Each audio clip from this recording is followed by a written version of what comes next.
Here we go. All right, morning class. Today we're going to talk about the elements of art. There's 7 elements: color, space, shape, texture, value, form, and line. And you each have some elements in front of you. Do your best to guess what element I want you to go for. I want you to come put those on the board and the element that it matches. And if you notice, I gave you a little bit of a hint. Each of these are written using the element. Okay? Mark, will you bring up some of yours? Bring me 2 or 3. And do the best you can. Even if you get it wrong, that's okay. We can straighten them out later. I just want y'all to use your best judgment.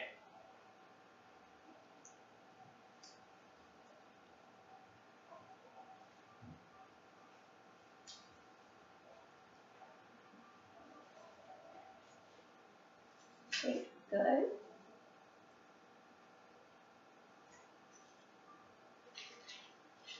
All right, Karen, you bring me a few? Bring me 3.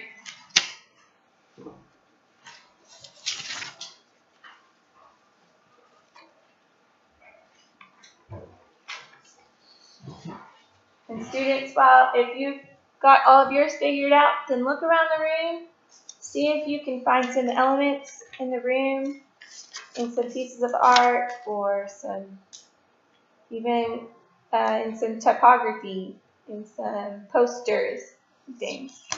Find some elements in those.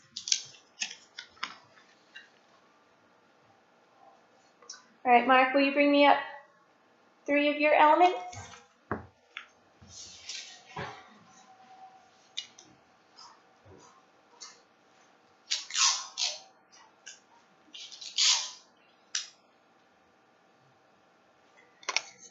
Space, good job.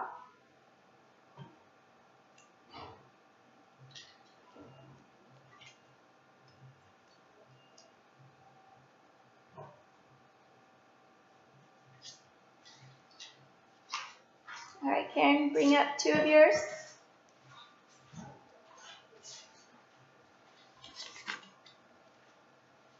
Value, nice. Texture, good. Those feathers look soft. All right, guys, if I see your phones, I'm going to have to take them up. You need to put your phones away.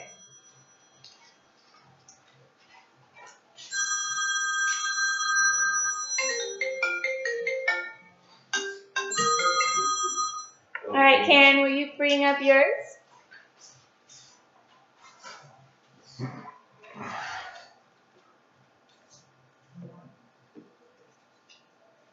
Color and shape. Good job. All right, guys, we've got a few of these mixed up for the most part. Y'all did a great job. This pumpkin right here, I wanted y'all to see value. See how it goes from dark to light? It's the shading. Value is the shading. And then right here, this one, I wanted y'all to see form. It's a 3D shape. All right? And form is down here. All right. And this one is a portrait drawn with a line. It's a single line throughout the whole portrait. Other than that, y'all did. No. Oh, this one's texture. Texture. See the texture of the grass? There you go. And then here we have texture of feathers. It looks soft. And now I want y'all to take out your piece of paper, the blank piece of paper you have in front of you. I want you to fold it to lengthways where the ends meet in the middle. Okay? Fold it lengthways where your ends meet in the middle. And if you'll notice on the smart board, that we don't have, it's an example. And then take your ruler and mark out 1.5 inches. And that'll give you 7 equal spaces. Okay?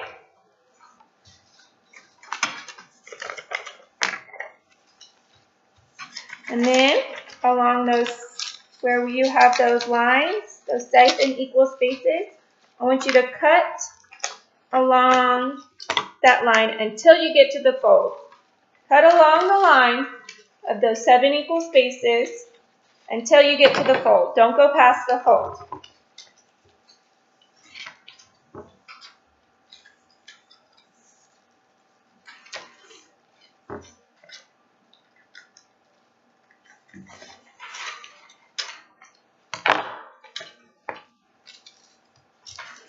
Great job. Yeah, shot it.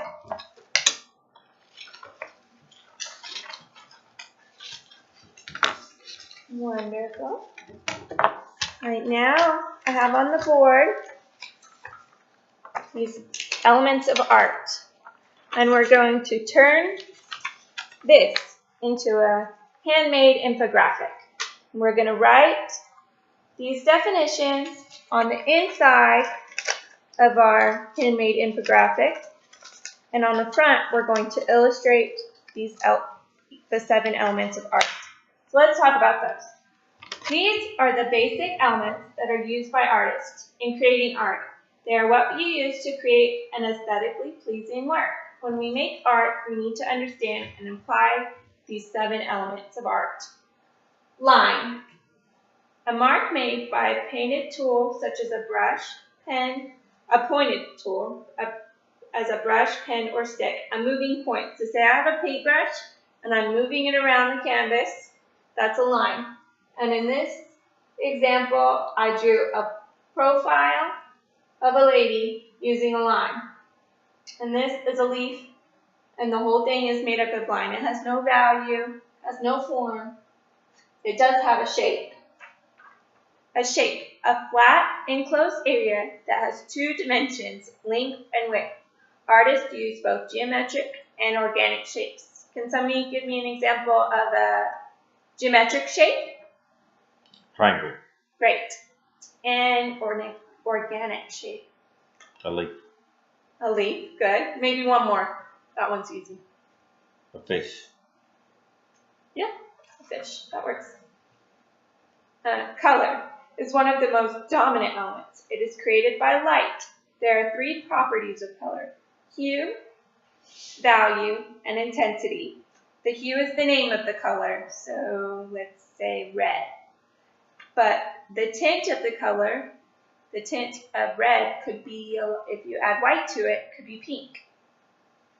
And the intensity is how much color is in it. So say you're doing watercolor and you have red, as the more water you add to that red, it's going to decrease the intensity, the brightness. Value. Value is the degree of lightness or darkness. The difference between values is called value contrast. So right here, see the contrast between white and the dark one? This is also, you could call shading. Shading is value. Form. Objects that are 3-dimensional having length, width, and height. They can be viewed from many sides. Forms take up space and volume. See, we can see that this is a vessel. It could hold water, and this is a 3-dimensional shape. Could y'all give me an example of a 3D shape of a form?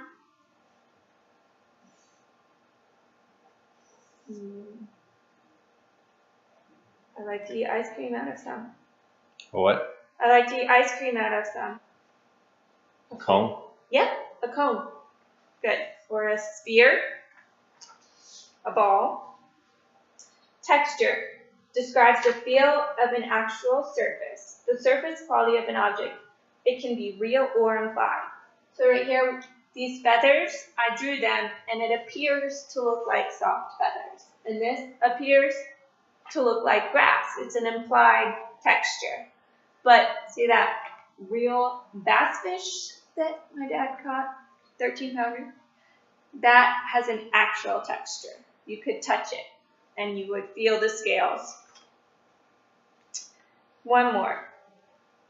space is used to create the illusion of depth. Space can be two-dimensional, three-dimensional, negative, or positive. So here we have an example of space. We see that there is space in this room because this kid's foot is way out in front. It's the largest part of the drawing. And then way behind the foot, we can see the kid's face. And we know that there is an implied space there because of the perspective. Can somebody find me an example of space in the room? In a painting? The birds and the house. Yes, there's a painting up here that is a landscape painting, and in the background there's a house, and it's small, and in the foreground, in the front of the picture, closer to you, you can see birds, and they are larger than the house. But we know that birds are not actually larger than houses. It's the illusion of space in that painting. All right, so now I want y'all to go ahead and work on your infographics. Copy down the definitions that you have posted. I'll keep it here on the smartboard. Those are going to go in the center of your infographic. And on the outside of your infographic, I want you to illustrate each element of art. If you need some help, I'll come around and help you if you need ideas or if you get confused. All right, y'all get to work.